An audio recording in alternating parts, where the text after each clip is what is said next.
ఎరిగి ఎరిగి స్థిరులను కదలని వారును ప్రభువు కార్యాభివృద్ధి యందు ఎప్పటికి ఆసక్తులనై ఉండుడి. ప్రార్థన చేసుకుని మనం వాక్యంలోనికి వెళ్దాం. యేసయ్య పరిశుద్ధుడా, నీకు వందనాలయ్యా, నీకు స్తుతులు స్తోత్రాలు చెల్లిస్తున్నాం నాయన. దేవయేసయ్య, వాక్యం ద్వారా దేవయేసయ్య మీరే మాతో మాట్లాడమని అడుగుతున్నామయ్యా. బోధిస్తున్న నేను కాదు కానీ దేవేశయ్య, నాలో ఉన్న నీ పరిశుద్ధాత్మ దేవుడు అయినా మీరే దేవేశయ్య మాట్లాడి దేవేశయ్య ఇక్కడ కూడి వచ్చిన ప్రతి ఒక్క యవనస్తురాలకు దేవేశయ్య ఏ రేమ వాక్ అయితే అవసరమైంటున్నదో దేవేశయ్య ఆ వాక్కు ద్వారా దేవేశయ్య ప్రతి ఒక్కరిని కూడా దేవేశయ్య తృప్తిపరిచి దేవా నీ నామానికి మహిమ ఘనత ప్రభావం మనం తెచ్చుకొని మనం అడుగుచు యేసు నామంలో అడిగి పెట్టుకుంటున్నాం పరమ తండ్రి, ఆమేన్. హల్లెలూయా. ఇందాక చదువుకున్నాం కదా, మన ప్రయాస ఏం కాదంట, ప్రభువునందు వ్యర్థము కాదు. హల్లెలూయా. ప్రభువు కోసం మనం సువార్త చెప్పడమే కానీ, ప్రభు కోసం పరిచర్య చేయడమే కానీ, ప్రభువు కోసం మందిరంలో పని చేయడమే కానీ, ఏ పని చేసినా సరే ఆ ప్రయాసం ఏం కాదంట, వ్యర్థము కాదు. కాబట్టి ఇక్కడ వాక్యంలో దేవుడు ఏం సెలవిస్తున్నాడు? స్థిరులను కదలని వారును ప్రభువు కార్యాభివృద్ధి నందు ఎప్పటికీ ఆసక్తులై ఉండుడి అని దేవుని వాక్యము సెలవిస్తుంది. హల్లెలూయా. ఈ వాక్యము పౌలు గారు ఎందుకు రాస్తున్నారు? సో దేవుని కోసం అనేకులు చాలా కష్టపడుతున్నారు, కానీ కొన్నిసార్లు వారి జీవితంలో వచ్చే శ్రమలను బట్టి, వారి జీవితంలో వచ్చే సిచ్యువేషన్స్ని బట్టి, వారి జీవితంలో వచ్చే పరిస్థితులను బట్టి వారికి వ్యతిరేకంగా దేవుని కోసం ఎంత బలంగా ఉన్నా, ఎంత ఘనంగా దేవుని కోసం నిలబడినా సరే వారి జీవితంలో వచ్చే శోధనలను బట్టి కొంతమంది ఏమవుతున్నారంట, కొంతమంది కదిలిపోతున్నారు, కొంతమంది స్థిరంగా లేకుండా కన్సిస్టెన్సీ మెయింటైన్ చేయకుండా ఏమైపోతున్నారంట, అస్థిరులుగా ఉండిపోతున్నారు. హల్లెలూయా. స్థిరంగా ఉండడం ఏంటంటే దేవుని పైన ఎప్పుడు కూడా ఒకే నమ్మకంతో, ఒకే విశ్వాసంతో, దేవునితో ఎప్పుడు కూడా ఎక్కువ సమయాన్ని గడుపుతూ ఉండాల్సిన వారు ఏమవుతున్నారంట, వారికి వచ్చే పరిస్థితులను బట్టి వారు ఏమైపోతున్నారంట, అటు ఇటు తూగులాడ్చి ఉన్నట్లుగా మనము చూస్తున్నాం. హల్లెలూయా. సో దేవుని వాక్యం ఏం తెలుస్తుందంటే మనము ఏ విధంగా ఉండాలంట, స్థిరముగా ఉండాలా, కదలని వారిగా ఉండాలా, ప్రభువు కార్యాభివృద్ధి నందు ఎప్పటికీ కూడా ఏం కలిగి ఉండాలంట, ఆసక్తి కలిగిన వారిగా ఉండాలా. హల్లెలూయా. స్థిరంగా ఉండాలా అనే దాని గురించి మనం ఫస్ట్ ధ్యానించుకుందాం. సో స్థిరంగా ఉండాలనే దాని గురించి ధ్యానించుకున్నప్పుడు మనందరికీ కూడా దేవుని శిష్యుడైన ఒకరు ఉన్నారు. ఆయన పేరు ఏం పేరంట, పేతురు. ఆయన దేవుని శిష్యుడే, ఆయన దేవునితో పాటు ఉన్నాడు. యేసుక్రీస్తు ఈ లోకంలో ఉన్నప్పుడు అంతా కూడా యేసుక్రీస్తు చేసిన అద్భుత కార్యాలను, ఆశ్చర్య కార్యాలను చూస్తున్నాడు. కానీ యేసుక్రీస్తు ఎప్పుడైతే సిల్వకు వేస్తున్నారో పేతురు ఏం చేస్తున్నాడంట, యేసుక్రీస్తు అంటే నాకు ఎవరో తెలీదు, నేను ఎరగనని 3 సార్లు బొంకుతున్నాడు. హల్లెలూయా. తర్వాత మళ్ళీ ఏం చేస్తున్నాడు, తర్వాత మరీ చేపలు పట్టడానికి వెళ్తున్నాడు. కానీ యేసుక్రీస్తు ఏం చెప్పినాడు పేతురుకు, పేతురు నిన్ను నేను మనుషులను పట్టే జాలరిగా చేస్తానని చెప్తున్నాడు. హల్లెలూయా. కానీ శ్రమల కాలంలో, కష్టాల కాలంలో, తర్వాత మనకు వచ్చే సిచ్యువేషన్స్ బట్టి ఇప్పుడు యేసుక్రీస్తుని సిలువకు వేసినారు కదా, ఇప్పుడు నేను కూడా ఆయన శిష్యుని అంటే నన్ను కూడా ఏం చేస్తారో ఏమో అని పేతురు భయపడుతున్నాడు. హల్లెలూయా. ఇంత మాత్రమే కాదు, కానీ పేతురు ఎప్పుడైతే యేసుక్రీస్తు నీళ్ళపైన నడుచుకుంటూ వస్తున్నాడో పేతురు ఏం చెప్తున్నాడు, భూతం అని శిష్యులందరూ కూడా భయపడతారు. భయపడితే పేతురు ఏం చేస్తాడు, దేవా నీవే దేవుడు అయితే నేను కూడా నీళ్ళ మీద నడుస్తానని పేతురు చెప్తున్నాడు. కానీ పేతురు యేసుక్రీస్తు ఎప్పుడైతే పేతురును నడుచుకుంటూ రమ్మన్నాడో పేతురు ఏం చేయాలా, యేసుక్రీస్తును చూస్తూ నడుచుకుంటూ వెళ్ళాలా. కానీ పేతురు ఏం చేస్తున్నాడంట, నీళ్లను, అదేవిధంగా అలలను, గాలిని చూస్తూ నేను నీళ్ళపైన నడుస్తున్నానా, నీళ్ళపైన నా కాలు పెడితే లోపల పోవాలా కదా అని ఆలోచిస్తా లోకానుసారంగా, అంటే దేవుడు చెప్పినప్పుడు ఏం చేయాలంట, గుడ్డిగా నమ్మి వెళ్ళిపోవాలి. హల్లెలూయా. ఎందుకంటే ఆయన సెలవించింది ఆయన దేవుడు చెప్పింది కొన్నిసార్లు మన ఊహకు అతీతంగా ఉంటాయి, మన ఆలోచనలకు అతీతంగా ఉంటాయి. కాబట్టి మనము దేవుడు చెప్పిన దానిని మనం బ్లైండ్గా నమ్ముతూ వెళ్ళిపోయే వారిగా ఉండాలని దేవుని వాక్యము సెలవిస్తుంది. హల్లెలూయా. సో ఇక్కడ పేతురు ఎవరంట, దేవుని శిష్యుడే. కానీ పేతురు స్థిరంగా ఉన్నాడా, దేవునితో ఉన్నప్పుడు కూడా స్థిరంగా లేడు. హల్లెలూయా. అందుకే దుడుకు పేతురు అని చాలామంది అంటారు. నీళ్ళ మీద నడుచుకుంటూ రావయ్యా అంటే యేసుప్రభువుని చూడకుండా ఎక్కడ చూసినా అంట, సముద్రాన్ని గాలిని చూస్తున్నాడు. నువ్వు 3 సార్లు అబద్ధం చెప్తావయ్యా పేతురు అంటే, నేను అబద్ధం చెప్పేదే లేదు, నా ప్రాణం అన్నా ఇస్తాను కానీ నేను అబద్ధం చెప్పను అంటాడు. కానీ ఏం చేస్తాడు? అబద్ధాన్ని చెప్తాడు. తర్వాత ఏం చేస్తాడు? తర్వాత నేను నిన్ను మనుషులను పట్టే జాలరిగా చేస్తానంటే పేతురు ఏం చేస్తాడంట? ఒకసారి చూసుకుందామా? రెఫరెన్స్లన్నీ చూపించుకుంటా పోతే లేట్ అవుతుంది, బట్ జస్ట్ ఎక్కడుందనే చెప్తా.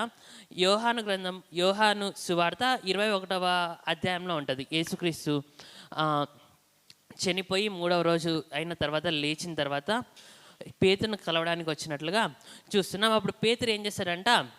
చేపలను పట్టడానికి వెళ్తున్నాడు. తర్వాత ఇక్కడ చూసినట్లయితే పేతురు కోసం యేసుప్రభు వచ్చి అక్కడ ఏం చేస్తాడంట? ఫిష్ ఫ్రై తర్వాత రోటీ చేసి పేతురును యేసుప్రభువే పిలుస్తాడు. హల్లెలూయా. మన దేవుడు ఎటువంటి దేవుడు అంటే, నీవు అవిధేయతను చూపించినా నిన్ను ఆయన వదిలిపెట్టే దేవుడు కాదు. హల్లెలూయా.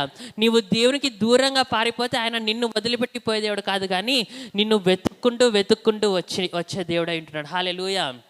హల్లెలూయా. అందుకే దూరముగా నేనున్నప్పుడు వెంటాడితివే, నేను నిన్ను మరచిపోయినప్పుడు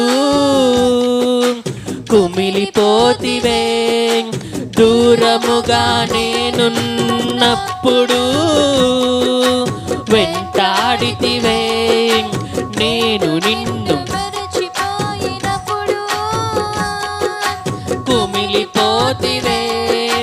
కన్నీరు కార్చావు, నాకై విలపించావు. కన్నీరు కార్చావు, నాకై విలపించావు. నీవు తప్ప నాకు ఎవరు తండ్రి లేరయ్యా, నీవు తప్ప నాకు ఎవరు తండ్రి యేసయ్యా. యేసయ్యా, నీవు తప్ప నాకు ఎవరు తండ్రి లేరయ్యా. నీవు తప్ప నాకు ఎవరు తండ్రి యేసయ్యా. నీవు తప్ప నాకు ఎవరు తండ్రి లేరయ్యా. నీవు తప్ప నాకు ఎవరు తండ్రి యేసయ్యా. అబ్బా తండ్రి, అబ్బా తండ్రి, పాట పాడేదాం యేసయ్యా యేసయ్యని, నాట్యమాడదాం. అబ్బా తండ్రి, అబ్బా తండ్రి, పాట పాడదాం. యేసయ్యా యేసయ్యని, నాట్యమాడదాం. అబ్బా తండ్రి, అబ్బా తండ్రి, పాట పాడదాం. యేసయ్యా యేసయ్యని నాట్యమాడదాం. హల్లెలూయా. హల్లెలూయా. పేతురు ఎవరంట? స్థిరంగా లేనివాడు. దేవునితో ఒక మాట చెప్తాడు, నేను ఇట్లే ఉంటానంటాడు, కానీ అట్లా ఉండలేడు. దేవుడు వాగ్దానం చేసినాడు కదా, ఆ వాగ్దానాన్ని నమ్మి ఆ వాగ్దానం ప్రకారం నడుస్తున్నాడా? లేదు, మరీ చేపలు పడడానికి వెళ్తున్నాడు.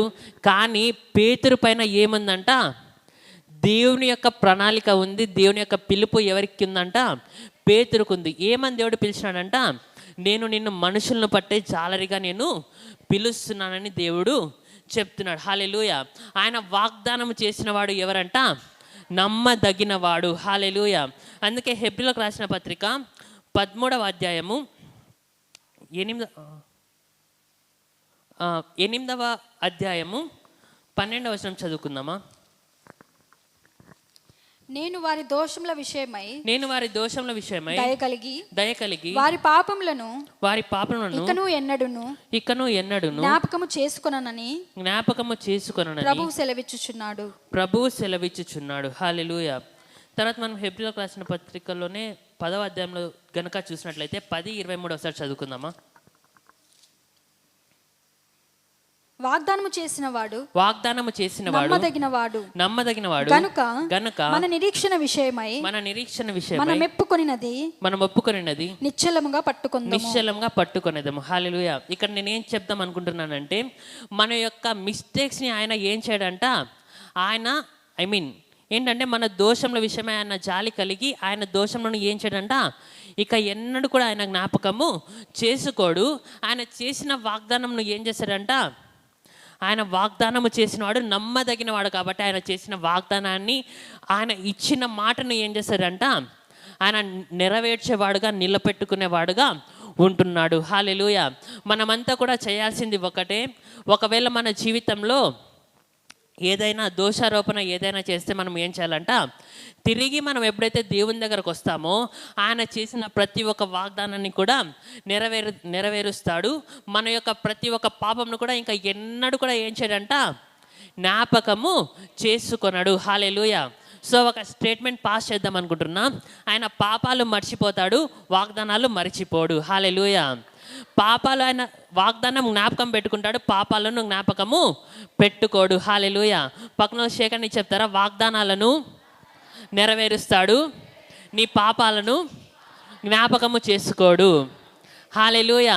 మనం చాలాసార్లు ఏమనుకుంటామంటే దేవుడు చేసిన వాగ్దానాలపైన మనం ఫోకస్ పెట్టాము, కానీ మనం చేసిన తప్పులపైన మనం ఫోకస్ పెట్టి, అయ్యో నేను ఆ రోజు ఆ తప్పు చేశాను కదా, దేవుడు నా జీవితంలో ఆ కార్యాన్ని చేస్తాడో లేదని మనము అనుకుంటాం. కానీ దేవుడు ఎటువంటి వాడంటే వాగ్దానం చేసిన వాడు నమ్మదగిన వాడు. మనము ఒప్పుకున్నప్పుడు, మనం ఆయన యుద్ధకు తిరిగినప్పుడు మన పాపలను ఇక్కడ ఏం చేయడంట, ఇక ఎన్నడూ కూడా జ్ఞాపకం చేసుకోవడంటే ఏమంట, ఇంకా ఎన్నడూ జ్ఞాపకము చేసుకున్నాడు. పరలోకంలోనూ జ్ఞాపకం చేసుకోడు, భూలోకంలోనూ జ్ఞాపకము చేసుకున్నాడు. హల్లెలూయా. సో అదే పేతురు ఎప్పుడైతే దేవుని దగ్గరకు వచ్చి, దేవా నేను నిన్ను ప్రేమిస్తానయ్యా, దేవా నీ గొర్రెలను నేను కాస్తానయ్యా అని ఎప్పుడైతే పేతురు చెప్పినాడో, తర్వాత అపోస్తుల కార్యంలో చూసినట్లయితే దేవుని యొక్క పరిశుద్ధాత్మ దేవుడు బలముగా దిగి వచ్చినట్లుగా మనము చూస్తున్నాం. ఏ పేతురు అయితే అబద్ధంలో చెప్పినాడో, ఏ పేతురు అయితే దేవుని వదిలిపెట్టి చేపలు పట్టుదాం అనుకున్నాడో, అదే పేతురును వాడుకొని దేవుడు ఏం చేస్తున్నాడంట, ఒకసారి 3000 మంది బాప్తిస్మం పొందినారు.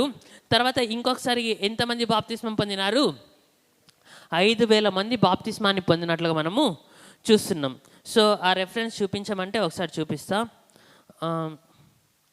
యోహాను సువార్త 21వ అధ్యాయము 15వ వచనం చదువుదామా. వారు భోజనం చేసిన తరువాత యేసు సీమోను పేతురును చూచి, యోహాను కుమారుడవైన సీమోను, వీరు కంటే నువ్వు నన్ను ఎక్కువగా ప్రేమించుచున్నావా అని అడగగా, అతడు, అవును ప్రభువా, నేను నిన్ను ప్రేమించుచున్నానని నీవే ఎరుగుదువని ఆయనతో చెప్పాను. యేసు, నా గొర్రె పిల్లలను మేపుమని అతనితో చెప్పాను. హల్లెలూయా. ఇక్కడ యేసు ప్రభు ఇదే క్వశ్చన్ ఏం చేశాడంటే 3 సార్లు అడుగుతాడు. అడిగిన తర్వాత పేతురు ఏం చెప్తాడంటే, నీవే ఎరుగుదువని పేతురు చెప్తున్నాడు. హల్లెలూయా. తర్వాత ఎప్పుడైతే యేసుక్రీస్తు పేతురును దర్శించినాడో, తర్వాత ఎప్పుడైతే పరిశుద్ధాత్మ దేవుడు పరిశుద్ధాత్మ శక్తి ఎప్పుడైతే అనుగ్రహింపబడిందో, అదే పేతురు ద్వారా అపోస్తుల కార్యములు 2వ అధ్యాయము 41వ వచనం చదువుకుందామా. కాబట్టి అతని వాక్యం అంగీకరించిన వారు బాప్తిస్మము పొందిరి. ఆ దినమందు ఇంచుమించు 3000 మంది చేర్చబడిరి. తర్వాత 4వ అధ్యాయము 4వ వచనం. వాక్యము వినిన వారిలో అనేకులు నమ్మిరి. వారిలో పురుషుల సంఖ్య ఇంచుమించు 5000 ఆయన. హల్లెలూయా. ఇక్కడ చూసినట్లయితే అదే పిరికివాడైన పేతురును దేవుడు ఏం చేస్తున్నాడంట, వాడుకుంటున్నాడు. అదే పేతురు ద్వారా ఒకసారి ఎంతమంది బాప్తిస్మం పొందినారంట, 3000 మంది బాప్తిస్మం పొందినారు. తర్వాత దేవుని వాక్యంను విని అనేకులు నమ్మిరి. వారిలో పురుషులు ఎంతమంది అంట, ఇంచుమించు 5000 మంది పురుషులు దేవుణ్ణి నమ్ముకున్నారు. హల్లెలూయా. స్త్రీలు దేవుని నమ్ముకున్నా సరే, కొంతమంది పురుషులు నమ్ముకోకుండా ఉంటారేమో, కానీ హెడ్ ఆఫ్ ది ఫ్యామిలీ ఎప్పుడైతే దేవుని నమ్ముకుంటాడో, టోటల్ ఆ ఫ్యామిలీనే ఏమవుతుందంటే దేవుణ్ణి నమ్ముతుంది. హల్లెలూయా. సో ఫ్యామిలీకి తక్కువ అనుకున్నా కానీ 3 నుంచి 4 ఉంటారు. హల్లెలూయా. భార్య భర్త, ఒకరు లేదా 2 పిల్లలు అట్లీస్ట్ ఉంటారు. హల్లెలూయా. సో నేనేమనుకుంటున్నానంటే, ఇక్కడ 5 మంది పురుషులు అంటే టోటల్ ఒక 10,000 to 20,000 మెంబర్స్ దేవుని నమ్ముకున్నారని నేను అనుకుంటున్నా. హల్లెలూయా. సో అదే పేతురును దేవుడు ఏం చేస్తున్నాడంట, వాడుకున్నాడు, ఘనమైన పరిచర్యను జరిగించినాడు. సో ఒకసారి 5,000, ఒకసారి 3,000 మంది, ఇంకోసారి 5,000 మంది పురుషులు, తర్వాత నేను వాళ్ళ పురుషులకు సంబంధించిన కుటుంబాలందరూ కూడా దేవుని నమ్ముకున్నారని నేను అనుకుంటున్నా. హల్లెలూయా. ఇంతకు ముందే మనం పాడుకున్నాం కదా, అర్హత లేకున్నా ప్రేమించావు, ఇది కేవలం నీ కృపయే. యోగ్యత లేకున్నా హెచ్చించినావు, అది కేవలం నీ కృపయే. తర్వాత అర్హత లేకున్నా పేతురును పిలుచుకున్నాడు. పేతురుకి ఏమి అర్హత ఉంది? మంచిగా చదువుకున్నాడా? లేదు. ఏమైనా దేవుడు చెప్పిన మాట వింటున్నాడా? లేదు. నువ్వు అబద్ధాలు చెప్తావయ్యా అంటే, అవునయ్యా నేను చెప్తానయ్యా, నేను చెప్పుకోకుండా చూడయ్యా అంటున్నాడా? లేదు. నేను చెప్పేదే లేదు, నేను సత్యనా చచ్చిపోతా కానీ నువ్వెవరో నాకు తెలియదని చెప్పే సీనే లేదంటాడు. ఏం చేస్తున్నాడు? అబద్ధాలు చెప్తున్నాడు. పేతురు నిన్ను మనుషులను బట్టే జాలరుగా చేస్తానంటే ఏం చేస్తున్నాడు? యేసుక్రీస్తు ఎప్పుడైతే సిలువ వేయబడినాడో పేతురు మళ్ళీ ఏం చేస్తున్నాడు? చేపలు పట్టకి పోతున్నాడు. హల్లెలూయా. సో నువ్వు ఇన్ని రోజులు దేవుని విషయంలో నువ్వు స్థిరంగా లేవేమో, నువ్వు స్థిరంగా లేవని దేవుడు నిన్ను వదిలిపెట్టడం లేదు. వదిలిపెట్టడం దేవుని చిత్తము కాదు. స్థిరంగా లేకపోయినా నువ్వు దేవుని దగ్గరకు వచ్చినప్పుడు ఆయనే నిన్ను స్థిరపరిచేవాడు. హల్లెలూయా. ఆయనే నిన్ను బలపరిచేవాడు. ఆయన ఎప్పుడు కూడా he never calls the qualified but he qualifies the called. Hallelujah. అంటే అర్హత లేని వాళ్ళని దేవుడు పిలుచుకుంటాడు. పిలిచిన వాళ్ళను దేవుడు ఏం చేస్తాడంట? అర్హులుగా చేస్తారు. హల్లెలూయా. సో కాబట్టి మనము స్థిరపరచబడ్డం కాదు, కానీ మనము దేవుని మీద ఆధారపడినప్పుడు దేవుడే మనల్ని స్థిరపరచునుగాక. స్థిరపరచువాడవు, బలపరచువాడవు, పడిపోయిన చోటే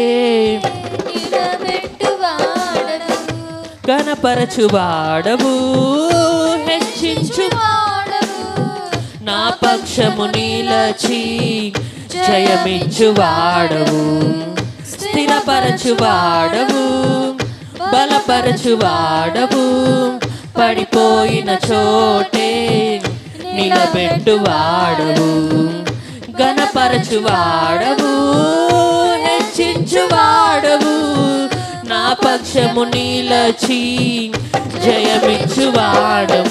ఏమైనా కథ మొత్తం మార్చగలవు, నీ నామముకే మహిమంతా తెచ్చుకొందువు, ఏమైనా చేయగలవు, కథ మొత్తం మార్చగలవు, నీ నామముకే మహిమంతా తెచ్చుకొందువు. యేసయ్యా, యేసయ్యా, నీకే సాధ్యము. యేసయ్యా, యేసయ్యా,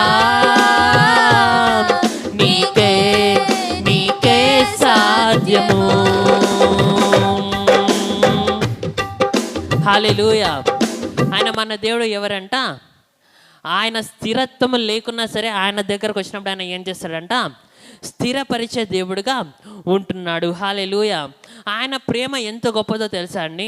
సంసోను గురించి మనము ధ్యానించుకున్నాం కదా పోయిన యూత్ మీటింగ్లో.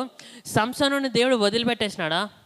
సంసోనుని దేవుడు తర్వాత హెబ్రీలకు రాసిన పత్రిక 11వ అధ్యాయం ఎవరికి సంబంధించిన అధ్యాయము? విశ్వాసుల వీరుల జాబితాని మనము తెలుసుకున్నాం కదా. చివరిసారిగా సంసోను ఎప్పుడైతే ప్రభువా నన్ను జ్ఞాపకం చేసుకోమని ఎప్పుడైతే అన్నాడో, ముందు చంపేసిన వారందరికంటే ఆ రోజు చంపేసిన వారి సంఖ్య గొప్పది. అఫ్ కోర్స్ సంసోను ఆ విధంగా చేసినాడు కనుక సంసోను అవమానం పాలైనాడు, సంసోను ఎక్కిరించబడినాడు, సంసోను యొక్క కనుగుడ్లు పీకివేయబడినాయి. కానీ దేవుడు సంసోను నాకు అవిధేయునిగా వెళ్ళినాడు కదా, సో సంసోను ఆ విధంగా ఉన్నాడు కదా అని సంసోనుని దేవుడు వదిలిపెట్టలేదు. కానీ హెబ్రీలకు రాసిన పత్రిక 11వ అధ్యాయంలో విశ్వాసుల వీరుల జాబితాలో ఎవరిని ఉంచినాడో ఒకసారి చూద్దామా? సంసోను ఒకసారి రెఫరెన్స్ 11వ అధ్యాయము 32వ వచనం. గిద్యోను ఇకను ఏమి చెప్పుదుము, గిద్యోను, బారాకు, సంసోను, యెఫ్తా, దావీదు. ఇక్కడ చూసినట్లయితే సంసోనును కూడా ఏం చేస్తున్నాడు దేవుడు? విశ్వాసుల వీరుల జాబితాలో లిఖిస్తున్నాడు. దావీదు పేరు కూడా ఏముందంట? విశ్వాసుల వీరుల జాబితాలో ఉంది. దావీదు అంటేనే మనకి ఏం గుర్తొస్తాయి? 2 కేసులు గుర్తొస్తాయి. ఫస్ట్ కేసు ఏంది? అడల్టరీ. సెకండ్ కేసు ఏంది? Murder case. హల్లెలూయా. అడల్టరీ ఎవరితో చేస్తున్నాడు? యూరియా భార్య అయిన బెత్షెబాతో చేస్తున్నాడు. తర్వాత మర్డర్ ఎవరిని చేస్తున్నాడు? యూరియాని చేస్తున్నాడు. బెత్షెబా భర్త అయిన యూరియాని చేస్తున్నాడు. కానీ ఎప్పుడైతే దేవుని దగ్గరికి తిరిగి వస్తారో వారి యొక్క పాపలను ఆయన జ్ఞాపకం చేసుకోడు. కానీ ఆయన వారి యొక్క జీవితాల్లో చేసిన వాగ్దానాలను జ్ఞాపకం చేసుకుంటాడు. ఆయన వారిని ఎన్నటికీ కూడా మర్చిపోడు. వారిని విశ్వాసాల వీరుల జాబితాలో కూడా ఆయన ముద్రించేవాడుగా ఉంటున్నాడు. హల్లెలూయా. అందుకే దీవెన గారు ఒక పాట పాడతాడు. నే లేకుండా విశ్వాసం వీరుల జాబితా సంపూర్ణము కానెన్నడు. నే లేకుండా విశ్వాస వీరుల జాబితా సంపూర్ణము కానేరదు. సులువుగా చిక్కుపెట్టు పాపము విడచి జయించిన విజయము విశ్వాసమే. జయించిన విజయము విశ్వాసమే. నా విశ్వాసము వృద్ధిపరచగలవు. నా విశ్వాసము సిగ్గుపరచవు. నా విశ్వాసము వృద్ధిపరచగలవు. నా విశ్వాసము సిగ్గుపరచవు. హల్లెలూయా. మన దేవుడు ఎటువంటి దేవుడు అంట? ఆయన క్షమించే దాంట్లో గొప్ప దేవుడు, గుర్తు చేసుకునే దాంట్లో గొప్ప దేవుడు. హల్లెలూయా. దేవుడు ఏం గుర్తు చేసుకుంటాడు? ఆయన చేసిన వాగ్దానాలని గుర్తు చేసుకుంటాడు. దేవుడు ఏమి గుర్తు చేసుకోడు? పాపాలను ఆయన గుర్తు చేసుకోడు. హల్లెలూయా. ఇంకొక మాట చెప్పనా? మనమన్నా చేసిన తప్పులు అప్లోడ్ మనకు గుర్తొస్తాయేమో, కానీ ఆయన మనల్ని క్షమించిన తర్వాత మనకు గుర్తొచ్చినా సరే ఆయనకు ఏం కాదంట, గుర్తు రానే రావు. హల్లెలూయా. అటువంటి గొప్ప దేవుణ్ణి మనము కనుక్కొని ఉన్నాం. హల్లెలూయా. తెలుసుకొని ఉన్నాం. హల్లెలూయా. సో ఆయనకు మెమొరీ పవర్, చాలా మెమొరీ పవరే ఉండదన్నమాట. ఎందులో మెమొరీ పవర్ ఉండదు? పాపాలని మళ్ళీ గుర్తు చేసుకునే దాంట్లో ఆయనకు మెమొరీ పవర్ ఉండదు. ఒక్కసారి క్షమించినాడంటే ఇంకంతే. నీకన్నా గుర్తొస్తుందేమో, అయ్యో ఆ రోజు అట్లా చేసింది కదా ఇట్లా. కానీ ఆయనకి ఏం కాదంట, గుర్తే రాదు. నువ్వు పరలోకానికి వెళ్ళినాక, దేవా ప్రతి ఒక్క దానికి కూడా లెక్క అప్పచెమ్మన్నావు కదయ్యా, నేను అప్పుడు ఆ పాపం చేసింది కదా. అవునా, నాకు తెలియదు, నేను మర్చిపోయినా, నాకు నిజంగానే గుర్తు లేదు. హల్లెలూయా. సో అటువంటి దేవుణ్ణి మనము కలిగి ఉన్నాం. హల్లెలూయా.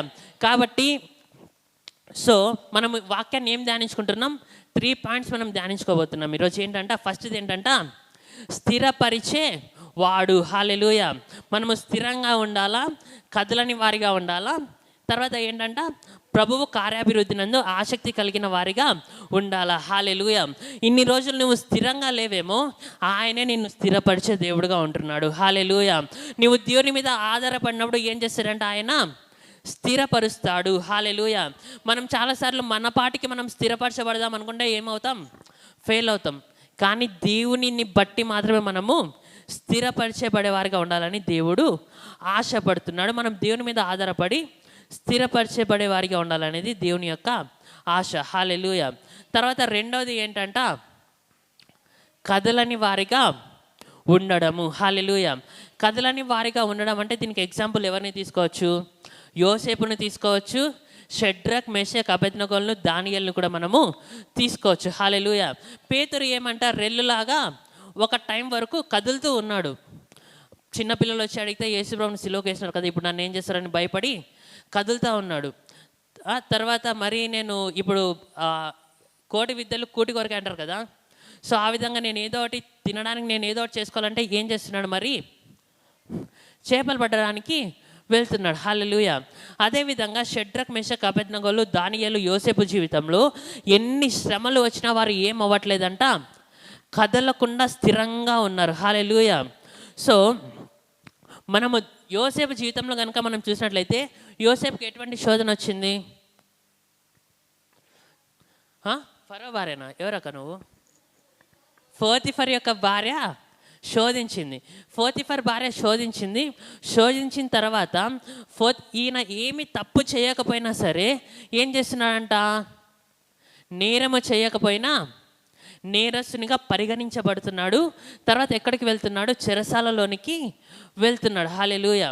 తర్వాత దానియేలు జీవితంలో చూసినట్లయితే దానియేలు జీవితంలో చూసినట్లయితే ఏం చేయాలని చెప్పినాడు రాజు, 30 రోజులు ఏ దేవుణ్ణి కూడా పూజించకూడదని చెప్తున్నాడు. చెప్పినప్పుడు దానియేలు ఏం చేస్తున్నాడు, ఏదోలే పోయినావా ఇట్లా ఊరికే దండం పెట్టుకొని, ఏసయ్యా క్షమించేసయ్యా, ఏసయ్యా ఇది కాదయ్యా, నాకు నిజమైన దేవుడు నువ్వు మాత్రమేనయ్యా, కానీ ఇక్కడ సింహభవన్లోకి వేస్తారు కాబట్టి దయచేసి క్షమించయ్యా, నువ్వు క్షమించే దేవుడు కదయ్యా, నన్ను క్షమిస్తావు కదయ్యా అని ఏమన్నా ఇట్లా వాళ్ళ దేవుళ్ళని ఏమన్నా పూజిస్తున్నాడా, లేదంటే నేను మనసులో చేసుకుంటానయ్యా ప్రార్థన అని ఏమన్నా కిటికీలు తెరుచుకోకుండా మనసులోనే పడుకున్న ప్రార్థన చేసుకున్నా వింటాడు, కూర్చున్న ప్రార్థన చేసుకున్నా వింటాడు, పని చేసుకున్నప్పుడు ప్రార్థన చేసుకున్నా దేవుడు వింటాడు. కాబట్టి అట్లే చేసుకున్నాడా, లేదు కానీ ఏం చేసినాడంట, కిటికీలు తెరిచి యెరూషలేం వైపు కిటికీలు తెరిచి ఏం చేసినాడంట, ప్రార్థన చేస్తున్నాడు. హల్లెలూయా. పరిస్థితి ఏదేమైనా, నాకు ఎటువంటి శిక్ష విధించినా నా దేవుడు గొప్పవాడు, ఆయన విడిపించడానికి సమర్థుడు, ఒకవేళ ఆయన రక్షింపకపోయినను నేను రాజు ఆజ్ఞకు భయపడనని షడ్రక్ మేషక్ అబేద్నెగో దానియేలు అంటున్నట్లుగా మనము చూస్తున్నాం. హల్లెలూయా. సో దానియేలును దేవుడు విడిపించినాడా లేదా, విడిపించినాడు. హల్లెలూయా. కాపాడినాడు. సో షడ్రక్ మేషక్ అబేద్నెగోల జీవితంలో ఏమైంది, ప్రతిమకు నమస్కారం చేయమని చెప్తున్నాడు. ప్రతిమకు నమస్కారం చేసే తీసిన అగ్నిగుండంలోకి పోయే తీసిన.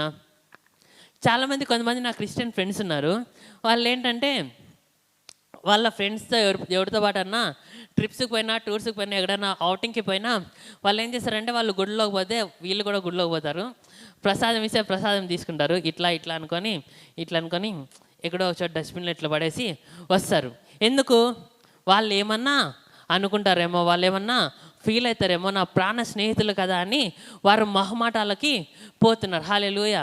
అందుకే వాళ్ళు ఏమనుకుంటారని వీళ్ళు ఏమనుకుంటారని మనం ఫీల్ అయితే మనం ఏమవుతామంట, ఫెయిల్ అయిపోతాం. హల్లెలూయా. సో మనం ఏం కావాలంట, ఏ పరిస్థితి అయినా, ఎటువంటి శ్రమ వచ్చినా, ఎటువంటి శోధన వచ్చినా మనము కదలకుండా స్థిరంగా ఉండాలనేది దేవుని యొక్క ఆశ. దేవుడే మనల్ని స్థిరపరుస్తాడు, ఆయన మనల్ని కదలకుండా నిలబెడతాడు. హల్లెలూయా. కృంగిపోక నే సాగిపోదును, ఒకసారి అది పెడతా, కృంగిపోక నే సాగిపోదును, నీ కృప నాతోనున్నదిగా. కృంగిపోక నే సాగిపోదును, కదలకుండా నిలబెట్టువాడవు. ఒక్క నిమిషం.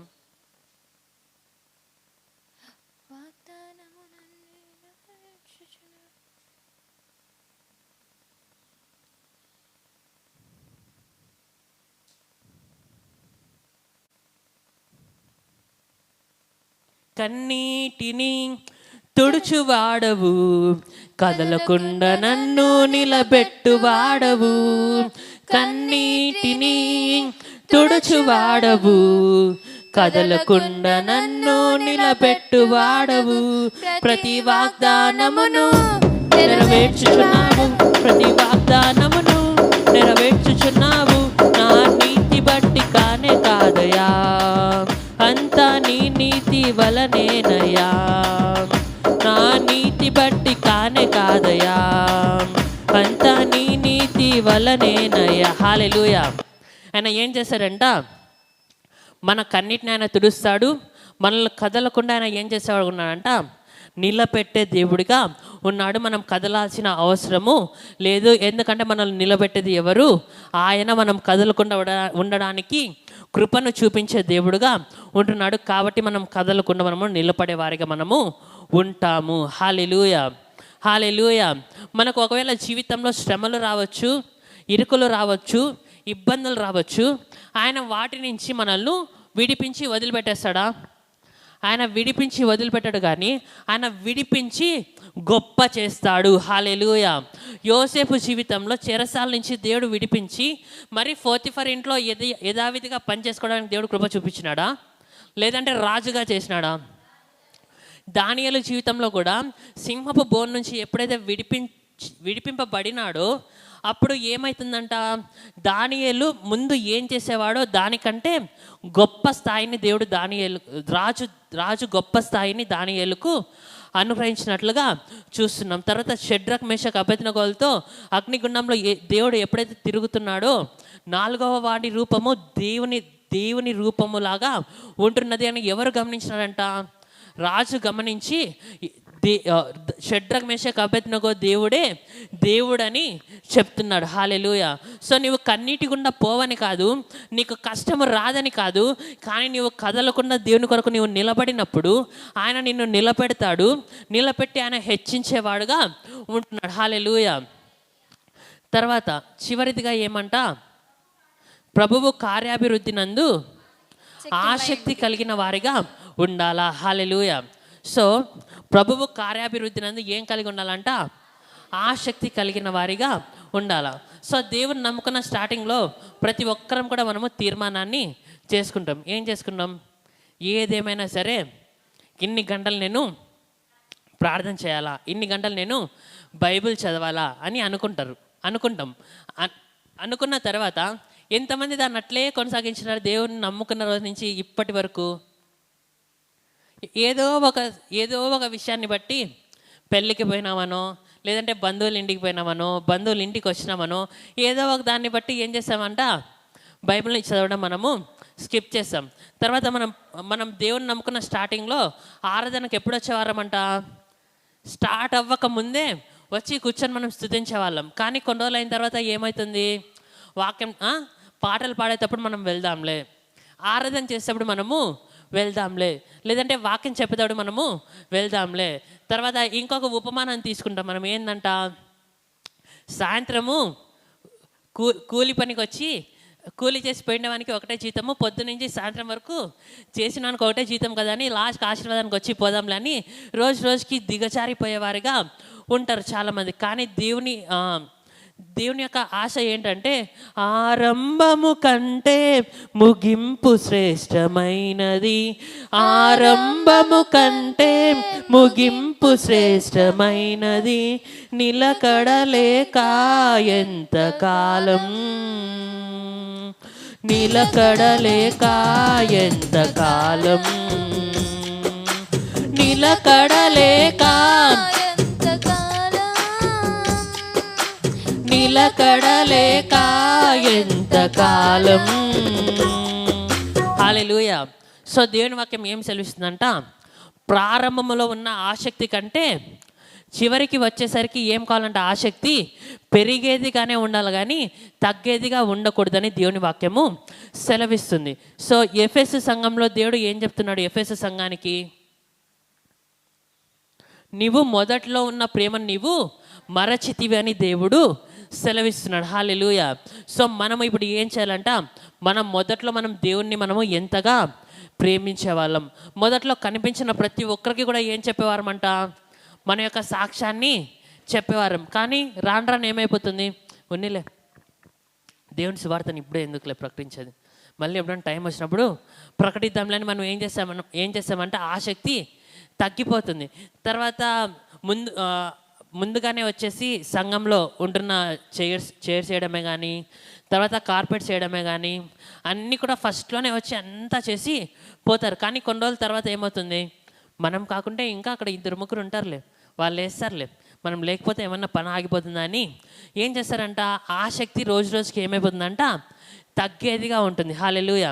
కానీ మనం దేవుని విషయంలో మనకు ఏం తగ్గకూడదంట, ఆసక్తి రోజుకి పెరిగేదిగా ఉండాలి కానీ ఆసక్తి తగ్గేదిగా ఉండకూడదు. హల్లెలూయా. ఆయన మనల్ని ఏం చేస్తున్నాడంటే తన రక్తాన్ని పెట్టి ప్రాణాన్ని ఇచ్చి మనల్ని కొన్నాడు. కాబట్టి మనం దేవుని విషయంలో రోజుకి మనకు ఆసక్తి పెరుగుతూనే ఉండాలి కానీ తగ్గేదిగా ఉండకూడదు. హల్లెలూయా. మనం ఈరోజు 3 విషయాల గురించి మనము నేర్చుకున్నాం. ఫస్ట్ది ఏంటంట, స్థిరంగా ఉండాలా. దేని విషయంలో స్థిరంగా ఉండాలా? దేవుని విషయంలో మనము స్థిరంగా ఉండాలా. ఒకవేళ నువ్వు స్థిరంగా లేవని పక్కకి వెళ్ళిపోకూడదు, కానీ నువ్వు స్థిరంగా లేకపోయినా నువ్వు దేవుని మీద ఆధారపడినప్పుడు ఆయన నిన్ను స్థిరపరిచేవాడుగా ఉంటున్నాడు. ఎటువంటి శ్రమలు వచ్చినా, ఎటువంటి పరిస్థితులు వచ్చినా, ఎటువంటి శోధనలు వచ్చినా నీవు దేవుని కోసము కదలని వారిగా మనము ఉన్నప్పుడు, ఒకవేళ పరిస్థితులు మారినట్లే ఉండొచ్చు, ఒకవేళ మనం ఇప్పుడు ఉండి జైల్లోనికే పోవచ్చు, యోసేపులాగా పరిస్థితులు మరీ అనుకూలించక మనం తగ్గినట్లుగానే ఉండొచ్చు, కానీ చివరిగా దేవుడు ఏం చేశాడంటే ఆయన మనల్ని హెచ్చిస్తాడు. హల్లెలూయా. ఒకవేళ మనం హతసాక్షులుగా మార్చబడినా సరే దాని ద్వారా దేవునికే మహిమ. హతసాక్షులుగా మార్చబడ్డం కంటే ఇంకా గొప్ప భాగ్యము ఏది కూడా లేదు. హల్లెలూయా.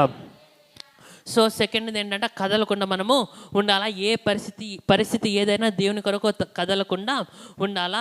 తర్వాత మూడవది ఏంటంటే రోజు రోజుకి దేవుని విషయంలో, సంఘం విషయంలో, మందిరం విషయంలో, సువార్త ప్రకటించే విషయంలో ఏం కాకూడదంట, ఆసక్తి తగ్గేదిగా ఉండకూడదు. దేవుని విషయంలో ఆసక్తి పెరిగేదిగానే ఉండాలనేది దేవుని యొక్క ఆశ. హల్లెలూయా.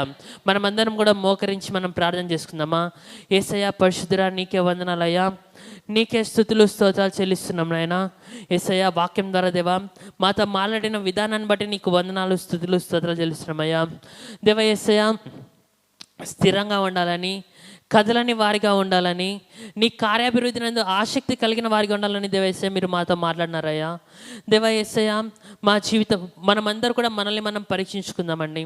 మనం దేవుని విషయంలో ఆసక్తి మనకు రోజు రోజుకు పెరుగుతా ఉందా, తగ్గుతా ఉందా? దేవుని విషయంలో మనం స్థిరంగా ఉన్నామా లేదంటే అస్థిరులుగా ఉంటున్నామా? మనం దేవునితో ప్రతిరోజు సమయాన్ని గడుపుతున్నామా లేదా?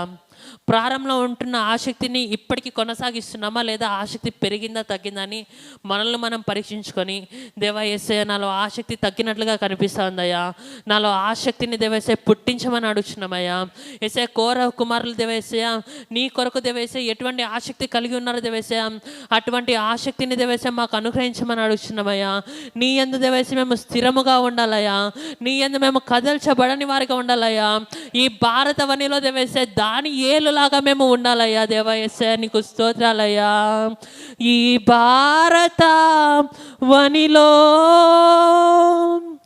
దాని ఏలులాగునా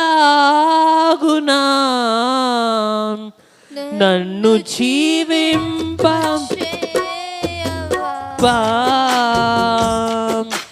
యేసయ్యా ఆ దాని ఏలులా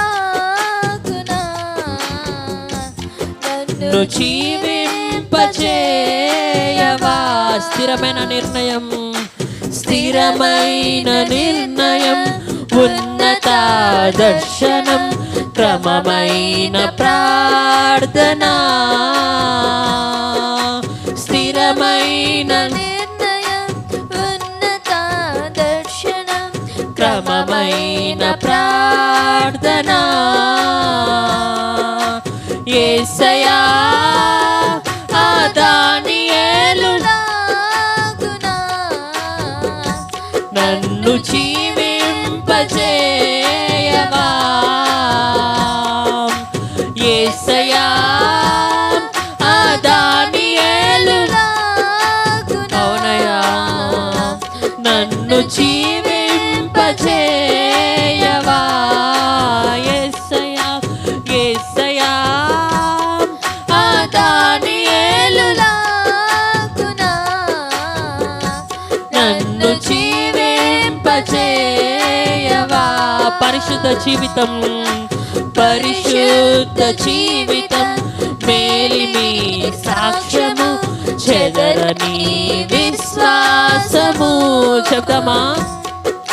పరిశుద్ధ జీవితం నాకు ఇయ్యండయ్యా, మేలిమి సాక్ష్యాన్ని నాకు అనుగ్రహించండయ్యా. చెదరని విశ్వాసము యేసయ్యా ఆ దాని ఏలులాగునా అవునయ్యా నన్ను జీవింపచేయవా. యేసయ్యా ఆ దాని ఏలులాగునా నన్ను జీవింపచేయవా.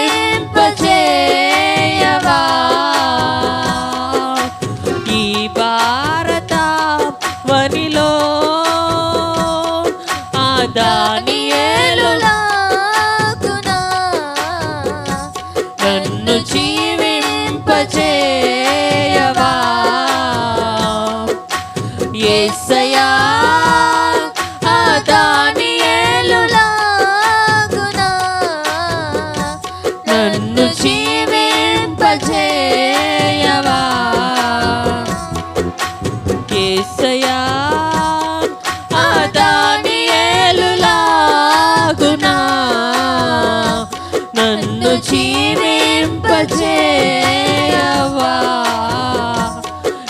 నీకు వందనాలయ్యా, యేసయ్యా నీకు స్తోత్రాలయ్యా. దేవ యేసే దానియేలు ద్వారా దేవేసే నీ నామ మహిమపరచబడిందయ్యా. దానియేలు ద్వారా దేవేసే నీవు నిజమైన దేవుడు అని దేవేసయ్యా. దానియేలు ఆరాధించే దేవుడు నిజమైన దేవుడు అని దేవేసయ్యా రాజు తెలుసుకున్నాడయ్యా. అదేవిధంగా దేవేసయ్యా నీ కొరకు దేవేసే మేము సాక్షులుగా ఉండాలయ్యా. యేసయ్య నీ కొరకు దేవేసయ్యా ఈ యవనస్తులమైన మేము దేవేసయ్యా పరిశుద్ధమైన జీవితము దేవేసయ్యా, మచ్చలేని సాక్ష్యము దేవేసయ్యా, మేలిమి సాక్ష్యము దేవేసయ్యా, నీ యందు చెదరని విశ్వాసంతో దేవేసయ్యా మేము ముందుకు పోవడానికి దేవేసయ్యా మీరే దేవేసయ్యా మాతో ఉండి దేవేసయ్యా మమ్మల్ని నడిపించమని అడుగుచున్నామయ్యా. ఇక్కడ ఉంటున్న యూత్ మీటింగ్కి వచ్చిన ప్రతి ఒక్కరు కూడా దేవేసయ్యా యోసేపులాగా హెచ్చింపబడుదురుగాక. దానియేలు, షడ్రక్, మేషకు, అబేద్నెగోల ద్వారా లాగా దేవేసయ్యా వారు హెచ్చింపబడుదురుగాక. వారు స్కూల్లో పని చేస్తున్నా హెచ్చింపబడుదురుగాక, వాళ్ళు స్కూల్లో చదువుకుంటున్నా హెచ్చింపబడుదురుగాక, వాళ్ళు పని చేస్తున్న ప్రతి ఒక్క స్థలంలో హెచ్చింపబడుదురుగాక, వారు వ్యవసాయం చేస్తుంటే ఆ వ్యవసాయంలో కూడా హెచ్చింపబడుదురుగాక. ఎందుకంటే దేవేసయ్యా నిన్ను నమ్మిన మేము దేవేసయ్య ఎన్నటికీ కూడా దేవేసయ్యా సిగ్గు నొందము నాయన. నీ యందు మేము ఉంచిన నిరీక్షణ ఎన్నటికీ కూడా దేవేసయ్యా సిగ్గు నొందించదయ్యా. దేవేసయ్య ఈరోజు యవనస్తులు కూడికకు వచ్చిన ప్రతి ఒక్క యవనస్తుని, ప్రతి ఒక్క యవనస్తురాలను దేవేసయ్యా నీ కొరకు సాక్షులుగా బ్రతుకుదురుగాక, నీ కొరకు స్థిరంగా ఉండుదురుగాక, నీ కొరకు కదలని వారిగా ఉండుదురుగాక. నీ యందు రోజు రోజుకి ఆసక్తిని పెంచుకుంటూ గొప్పగా నీ సేవలో నీ సన్నిధిలో వాడబడే వారిగా దేవేసయ్యా ప్రతి ఒక్కరిని చేసుకొనబోతున్నందుకు నీకే వందనాలు, స్తుతులు, స్తోత్రాలు చెల్లిస్తూ యేసు నామములో అడిగి వేడుకొంచున్నాం పరమ తండ్రి, ఆమేన్.